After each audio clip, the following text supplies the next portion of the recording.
CMR shopping mall ఆడి శ్రావణం అతిపెద్ద KG sale up to 61% offer 1+1 combo offer. So ఇప్పుడే shopping చేయండి. గౌరవ ప్రజాపాలన శాఖ మంత్రి గారు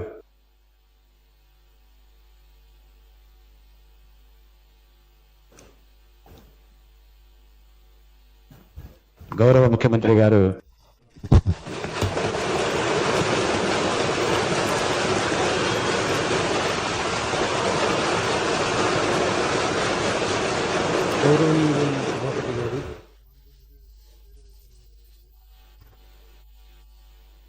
కూర్చోండి. వాళ్ళు మాట్లాడేటప్పుడు ఇవ్వడం కుదరదు. కూర్చోండి. ఇంకోటి మధ్యలో అనుమతించలేను. లేదు లేదు లేదండి, ఆగండి, ఏది లేదండి, కూర్చోండి. అన్ని అవకాశాలు ఇస్తాను, ఆగండి. మీకు ఇస్తానండి. మీ పేరు చదివాను, ఆగండి. మీ పేరు స్పష్టంగా చదివాను, కూర్చోండి. మీకు కాదబ్బా, వాళ్ళు ఆగండి. ఆయన లేదు, ఆగండి, కూర్చోండి. కూర్చోండి. రూల్స్ ప్రకారమే జరుగుతోంది, కూర్చోండి. నేను చెప్పేది వినండి. ప్రతిపక్ష నాయకుడు ఇంకా ముగించలేదండి. ఆయన మాట్లాడడం అయిపోయిందా? ఇంకా ప్రతిపక్షం ముగించనే లేదు. కూర్చోండి. ఆయన మాట్లాడడం అయిపోయిందా? నేను అదే చెబుతున్నాను. ఏది చట్టమో ఏది నియమమో అదే మాట్లాడుతున్నాను. నాకు భయపడమని నేను చెప్పట్లేదు. సభకు భయపడండి, రూల్స్కి భయపడండి. నాకు వద్దు, రూల్స్కి భయపడండి. గౌరవనీయ ప్రతిపక్షం ఇంకా పూర్తి చేయలేదు. ఆయన పూర్తి చేసేదాకా ఉండండి. ఆయన మాట్లాడుతుంటే అడ్డుపడకండి. ఆయన మాట్లాడుతుంటే దయచేసి కూర్చుంటారా? కూర్చోండి అన్న, ఇవ్వండి, కూర్చోండి.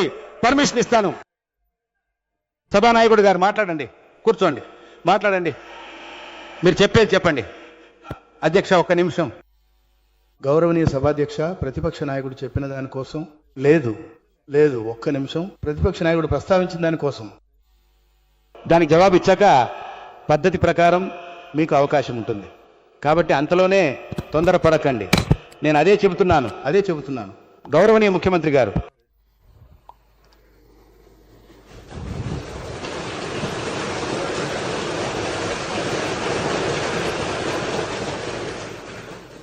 గౌరవనీయ సభాధ్యక్ష,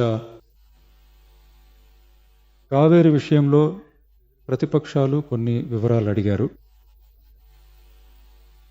కావేరి మన జీవనాధారం, మన ఎమోషనల్ ఇష్యూ ఇది.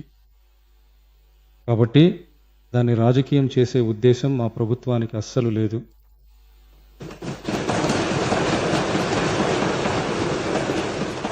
ఆ అవసరం కూడా లేదు.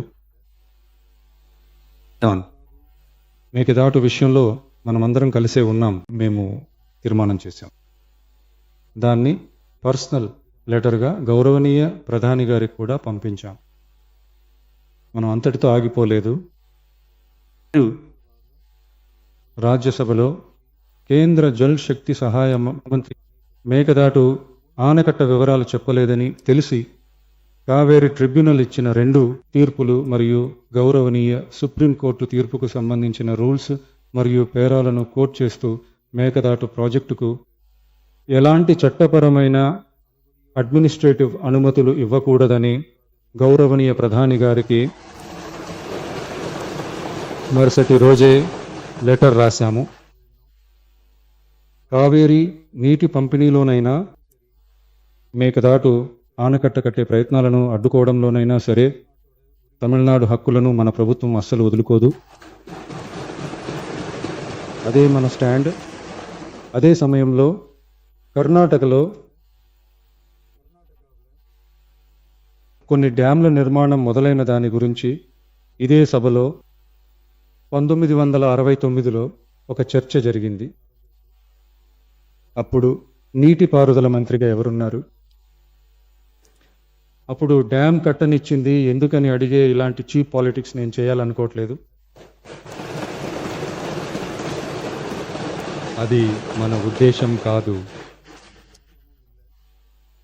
ఎందుకంటే కావేరి అంశాన్ని చాలా జాగ్రత్తగా చూడాలి. ఏ పార్టీ ఏలుతోంది, ఏ పార్టీకి క్రెడిట్ వస్తుంది, ఎవరికి పేరు వస్తుందని చూడకూడదు. ఇది తమిళనాడు ప్రజల సమస్య అని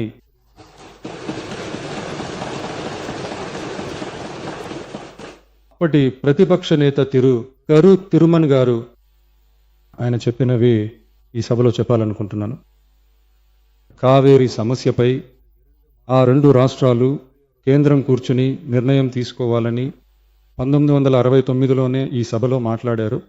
ఆ తర్వాత పరిస్థితులు వేరేలా మారిపోయాయనే విషయం మనందరికీ తెలిసిందే. చట్టబద్ధంగా ఈ సమస్యను పరిష్కరించడంలో మనం ఖచ్చితంగా ఉన్నాం, అందులో మార్పే లేదు. అయినా ఒక ప్రయత్నం చేద్దామని అనుకున్నదే ఆ బెంగళూరు విజిట్.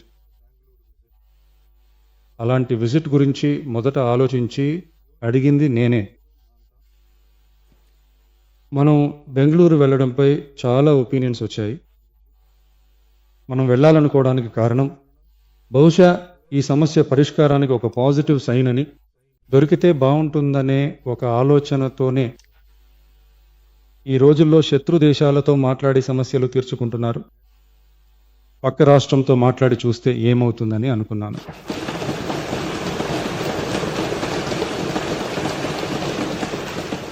అందుకే అలా ఒక అటెంప్ట్ చేయడానికి ట్రై చేశాను. ఒకవేళ ఆ అటెంప్ట్లో అవమానం జరిగితే ఏంటి అని కొందరు అడిగారు. అలా జరిగితే తమిళనాడు ప్రజల కోసం దాన్ని భరించడానికి సిద్ధమే.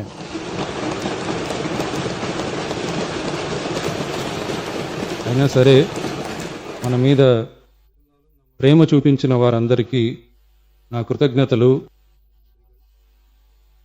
కావేరీ సమస్యపై గౌరవనీయ నీటి వనరుల మంత్రి గారు వివరణ ఇస్తారు. అలాగే కావేరీ సమస్య వల్ల నష్టపోయిన రైతుల ఇన్సూరెన్స్ ప్రీమియంని ప్రభుత్వమే కట్టడం గురించి అడిగారు. దీనిపై గౌరవనీయ వ్యవసాయ మంత్రి గారు పూర్తి వివరాలు ఇస్తారు. ఆ తర్వాత కురువై సాగు కోసం ఇచ్చే రిలీఫ్ ప్యాకేజీ గురించి ప్రతిపక్షాలు అడిగారు. ఆ కురువై సాగుకు సంబంధించిన ఆ రిలీఫ్ ఇప్పటికే ఇచ్చేశారు, అందించారు. రాజకీయమే మేమే అని చెప్పుకునే వాళ్ళకి ఇది ఎలా తెలియకుండా పోయిందో నాకు అర్థం కావడం లేదు.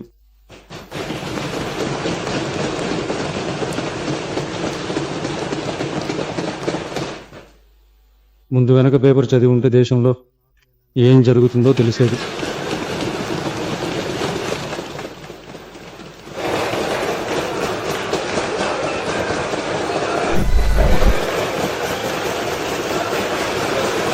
ప్రతిపక్ష నాయకుడు గారు క్లుప్తంగా గౌరవనీయులారా సైలెంట్ గా ఉండండి. పేరు தலைவர்களே, ప్రతిపక్ష నాయకుడు మాట్లాడడానికి మీరు నిశ్శబ్దంగా ఉండండి. మీరే ఇలా కూడా చేస్తే ఎలా? సైలెంట్ గా ఉండండి, వాళ్ళు మాట్లాడాలి. క్లుప్తంగా సభాపతి గారు. స్పెషల్ ప్యాకేజీ అంటే మీరు 134 కోట్లు ఇచ్చారు. అది అన్ని ప్రభుత్వాలు ఇచ్చే స్పెషల్ ప్యాకేజీ లాంటిదే. ఇప్పుడు వాళ్ళు కరువు సహాయ నిధి కూడా అడుగుతున్నారు. ఈ రెండింటికి ఉన్న తేడా తెలుసుకోవాలి.